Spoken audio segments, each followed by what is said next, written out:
Bonjour à tous et bienvenue sur le podcast Cardano français. J'ai mon t-shirt et comme vous le voyez, je ne suis pas à mon bureau. Je suis actuellement en vacances dans les Hamptons québécois, on va dire. Parce qu'avec la montée de Cardano, je commence à considérer m'acheter un appartement dans les Hamptons québécois, dans la nature. Là, vous le voyez.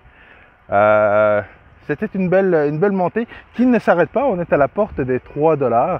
Donc, écoutez, on est en direction pour un 15 $ Cardano, pour un Cardano à 15 $ dans les prochains mois, peut-être même dans les prochaines semaines. On ne sait jamais, on ne sait jamais. Alors, j'ai discuté avec pas mal de personnes justement sur le groupe Telegram et je vois qu'il y a certaines personnes qui commencent à voir un petit peu la possibilité d'avoir un ADA entre 10 et 15 $. Alors, je ne peux malheureusement pas vous montrer les différents graphiques et faire l'analyse de ces graphiques-là, mais je peux au moins vous accompagner dans ma réflexion.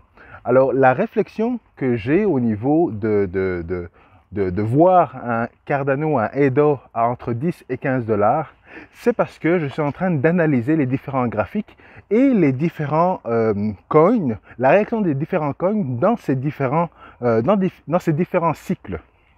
Et lorsque j'analyse les différents cycles, on sait qu'il y a une différence lorsqu'il y a un cycle, il y a une différence entre la spéculation et l'utilisation de la blockchain. Et la réaction que le marché a par rapport à ces deux situations-là, la spéculation et l'utilisation, font en sorte que le coin va monter ou alors il va monter exponentiellement ou alors monter de manière naturelle. Et c'est ce que j'ai fait un petit peu. Et lorsque je regardais au niveau de... si je prends juste le dernier cycle, je vais m'arrêter juste au dernier cycle pour que cette vidéo soit plus courte. Et parce que de toute façon, je n'ai pas les graphiques à vous montrer. Mais lorsque je regardais juste Bitcoin et Ethereum lors du dernier cycle. Lors du dernier cycle, Ethereum était utilisé. Donc, il a été très utilisé, notamment pour les ICO. Et Ethereum est sorti en juillet 2015. Ça veut dire que de juillet 2015 au 1er janvier 2017, eh bien, ils ont été en mesure de se roder. Ils ont été en mesure, dans le fond, de se préparer à ce cycle qui allait être cette grosse montée où Bitcoin est passé de 1000 à 20 000 $ en un an. Et Ethereum a eu un bond beaucoup plus spectaculaire, mais c'était deux choses qui étaient complètement différentes parce que la montée de Bitcoin en 2017 était basée sur la spéculation et la montée d'Ethereum était une combinaison des deux, spéculation et utilisation. Et quand je compare justement avec Cardano, Cardano est sorti fin octobre 2017. Et donc là, c'était purement de la spéculation. Et lorsque c'était purement de la spéculation, Cardano est monté justement il est sorti à 2 cents et il est monté justement à 1,20 $ à peu près. Tout ça était basé sur la spéculation et évidemment la spéculation de Bitcoin et du projet Cardano. Alors, si on fait cette même analyse-là avec Ethereum, on voit que Cardano donc, est sorti en 2017 et ils ont eu 3 ans justement pour se préparer, pour se roder. Parce que quand Cardano est sorti et jusqu'à maintenant, l'utilisation de Cardano était d'une certaine manière limitée. La même chose dans le cas d'Ethereum, quand Ethereum est sorti en 2015, l'utilisation était limitée et avec le temps, les gens ont commencé à l'utiliser, à faire des ICO, à faire des projets et là, on a vu l'utilisation d'Ethereum qui a drivé dans le fond la montée d'Ethereum en 2017. Et c'est pour ça que je dis que dans le fond, actuellement, Cardano, la montée qu'elle a est basée encore une fois sur la spéculation et sur l'utilisation. Une utilisation en termes de NFT, une utilisation pour créer des native tokens. Et lorsque les contrats intelligents vont arriver, eh bien, la montée ne sera plus basée juste sur la spéculation. Elle va être basée sur l'utilisation. Donc, on va avoir ce même phénomène que pour Cardano qu'il y a eu pour Ethereum, sauf que Cardano a eu beaucoup plus de temps pour se préparer.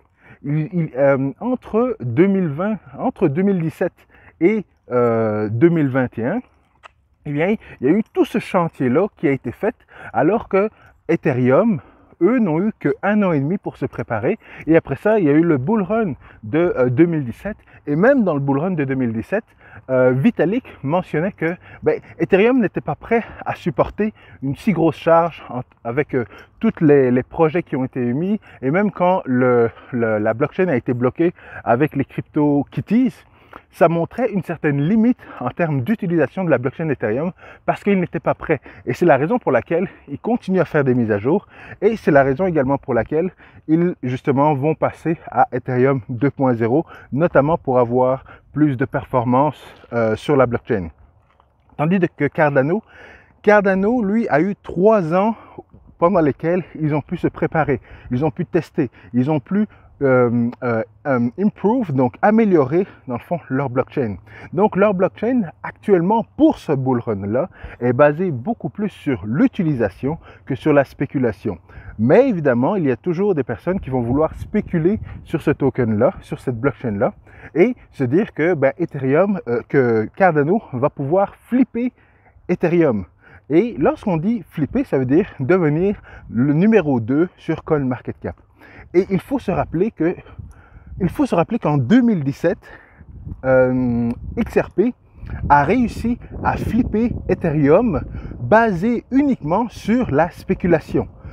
XRP n'était pas si utilisé que ça en 2017. Mais il sortait beaucoup de news avec beaucoup de partenariats avec des banques, avec des institutions financières et tralala et tralala. Et avec toute cette spéculation-là, ils ont réussi à flipper Ethereum et à devenir la deuxième blockchain qui valait le plus sur CoinMarketCap. Au niveau de Cardano, comme je vous le dis, ce ne sera pas basé sur la spéculation. Parce que lorsqu'on va sortir, lorsque les contrats intelligents vont être activés au niveau de Cardano, eh bien, il y a des projets qui vont sortir déjà là maintenant. Des projets qui font déjà actuellement leur campagne de financement, même s'il n'y a pas de produit. Je m'excuse, ça devient un petit peu flou. Mais donc, il y a déjà tous ces projets-là qui vont être prêts à sortir au niveau de Cardano et qui vont prouver l'utilisation de Cardano. Et si j'avais encore une fois mes graphiques, et ce que je vais faire dans une prochaine vidéo, c'est de vous démontrer justement que la différence entre la hausse au niveau du prix d'un coin basé sur la spéculation versus la hausse du prix d'un coin comme Ethereum basé sur l'utilisation. Et donc, c'est à ce moment-là que, comme la stratégie, je suis certain que c'est une stratégie qui est utilisée par également, ou qui a été analysée par l'équipe de IOHK pour savoir quand est-ce que justement il faut sortir les mises à jour, quand est-ce qu'il faut replanifier dans le fond les différentes mises à jour. Et je me demande à quel point c'était basé sur des délais et c'était pas basé sur une stratégie de la part de IOHK. Parce que imaginez que IOHK aurait sorti les contrats intelligents, aurait sorti Shelly directement après le crash de 2018. Peut-être qu'il y aurait eu beaucoup d'adoption, peut-être qu'il y aurait eu justement une montée au niveau du prix de Cardano. Mais est-ce que ça aurait été aussi autant que s'ils avaient attendu justement le halvening, qui est souvent, le halvening est toujours le moment, l'annonce du prochain bull run. Là, je m'excuse je suis sur mon téléphone. Mais donc, c'est ça. Je suis certain, dans le fond, que c'était la stratégie de Cardano parce que qu'est-ce qui a bien performé pendant le crash ou pendant le bear market? Ce sont les DEX et ce sont les exchanges qui ont bien fonctionné. Mais les projets de smart contract comme EOS, comme Tezos, comme Tron, toutes les autres plateformes de contrats intelligents n'ont pas bien fonctionné lors du bear market. Mais maintenant qu'on est dans un bull market, c'est là que les plateformes de contrats intelligents repartent à la hausse et c'est là l'avantage de Cardano par rapport à toutes les autres plateformes comme Solana, comme Elrond et tout ça, c'est qu'ils ont eu 3 ans de préparation.